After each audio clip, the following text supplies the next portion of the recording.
નમસ્કાર મિત્રો, આપણે હવે ધોરણ 10નું જે અસાઇનમેન્ટ છે એમાં પ્રકરણ 3ના વિકલ્પો ખાલી જગ્યાઓનું આપણે સોલ્યુશન જોઈશું. તો અહીંયા સૌ પહેલાં 13x + 19y = 90 અને 19x + 13y = 70 x + y બરાબર ખાલી જગ્યા. તો આપણે બંને સમીકરણ લખી દીધા. અહીંયા સમીકરણની અંદર x + yનું આપણે સોલ્યુશન મેળવવાનું છે. તો આપણે x + yનું સોલ્યુશન અહીંયા આપણે આગળ મેળવીશું. હવે સૌથી પહેલાં દરેકનો સરવાળો કરીશું. આપણે અહીંયા વિદ્યાર્થી મિત્રો 13x આ બંનેનો સરવાળો 32 આવ્યો. ત્યારબાદ 19 અને 13નો સરવાળો પણ 32. હવે 32 બંનેમાંથી કોમન છે એટલે x + y અંદર રહેશે અને 12 32. હવે આ 32 જે આ બાજુ જે છે જમણી બાજુથી આપણે ડાબી બાજુ લઈશું એટલે છેદની અંદર ગયા.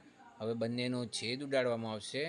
તો 160 ને આપણે 32 વડે ભાગીશું તો 32 × 5 = 160 હશે. એટલે x + y બરાબર 5. તો અહીંયા MCQમાં 5 આપ્યા છે તો આપણે 5 થઈ જશે.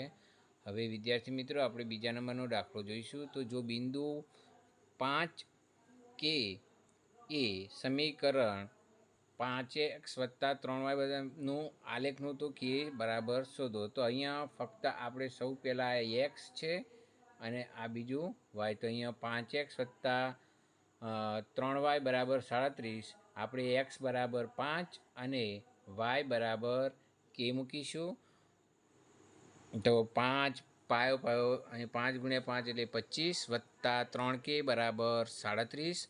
હવે જે આ 25 જે છે એ આ લેફ્ટ ટુ રાઈટ આપણે મૂવ કરીશું એટલે 37 - 25 એટલે 37 - 25 કરતાં આપણે એમાં 12 વધશે. આ બાજુ આપણે 3K જે છે 3 જે Kની સાથે ગુણાયેલા સામે જતો છેદની અંદર ને જે છેદ ઉતારતો K = 4 જવાબ આવ્યો જે ઓપ્શનમાં આપેલો છે. ત્યારબાદ દાખલા નંબર 3 જોઈશું. તો પિતાની હાલની ઉંમર x વર્ષ અને બે પુત્રીની હાલની ઉંમરનો સરવાળો y છે. તો તેમને 5 વર્ષ પછીની ઉંમરનો સરવાળો કેટલો થશે? આપણે 5 વર્ષ પછીની ઉંમર જોઈશું. તો x અત્યારે હાલની ઉંમર x અને પુત્રીઓની હાલની ઉંમર y છે. તો બંને 5 વર્ષ પછી એટલે આપણે 5 5 અંદર ઉમેરીશું. પણ બંને પુત્રી હોવાથી આપણે 2 વખત 5 5 કરીશું એટલે આ 5 થશે અને પ્લસ y એટલે x + y + y આપણા બંને સમીકરણનો સરવાળો કરતો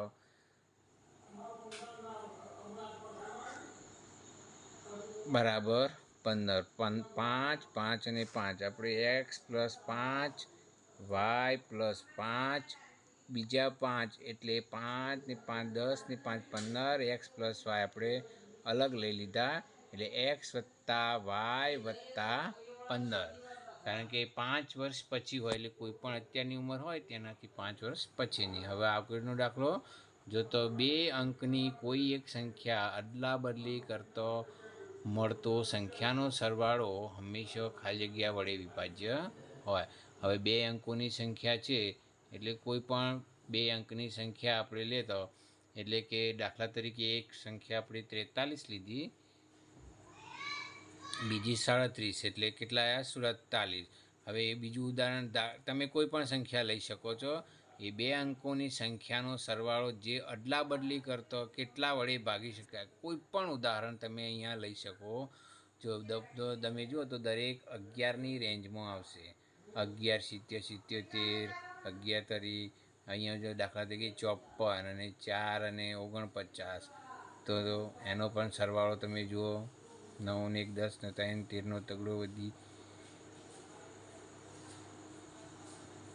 એ પ્રમાણે તમારે જોવાનું. તો હંમેશા એ સંખ્યાનો સરવાળો તમારે અંકોની અદલાબદલી કરતો મળતો સંખ્યાનો સરવાળો હંમેશા 11 વડે વિભાજ્ય હોય છે. એટલે આપણે અહીંયા આવશે 11 વડે વિભાજ્ય હોય છે. હવે આપણે આગળ જતો x અક્ષ અને y અક્ષ રેખા x + y = 6 ત્રિકોણનું ક્ષેત્રફળ ચોરસમાં કેટલું થશે એ આપણે અહીંયા જોઈશું. તો અહીંયા તમને અહીંયા બાયોગ્રાફ દેખાડવામાં આવશે.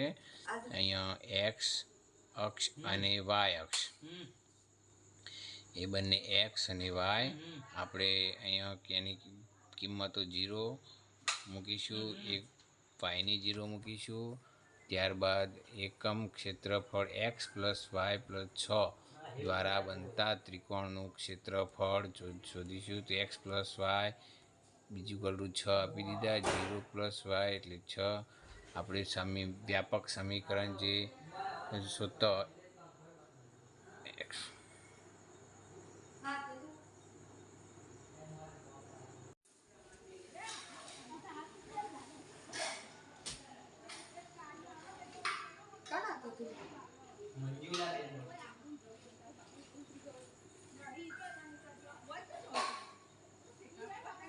અમેરિકા વાળો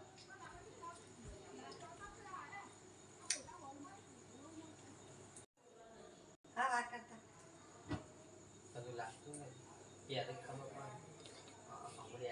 પ્રકરણ 7 ઉગમ બિંદુથી આપણે અંતર શોધીશું. એકમ અંતર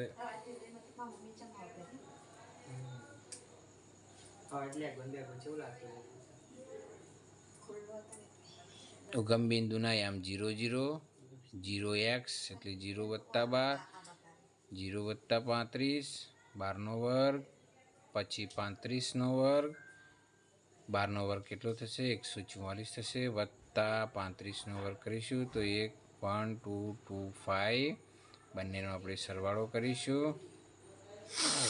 12 25 144 13 69, બંનેનો સરવાળો થશે અને 13 69નું આપણે અહીંયા ઝડપથી વર્ગમૂળ નીકાળવું હોય તો ભાગાકારની રીતના ઝડપથી નીકળે. પહેલાં 2 2 દૂના 4 ને 3 તરી 9 એટલે ત્રણેય ભાગ ચાલશે, 9 આવશે. 13માંથી 9 જશે એટલે 4 આવશે.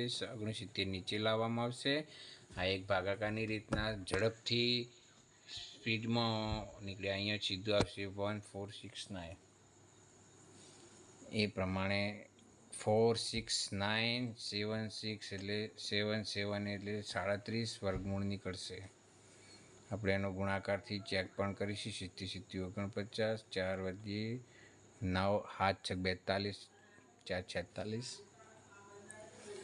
37, તો 37 ઉગમ બિંદુ થશે. હવે વિદ્યાર્થી મિત્રો, આપણે બીજા નંબરનો દાખલો જોડતા રેખાખંડનો ગુણોત્તર અહીંયા આપી દીધેલો છે. તો રેખાખંડ 3:1 ગુણોત્તરમાં વિભાજન કરતા બિંદુના યામ શોધો.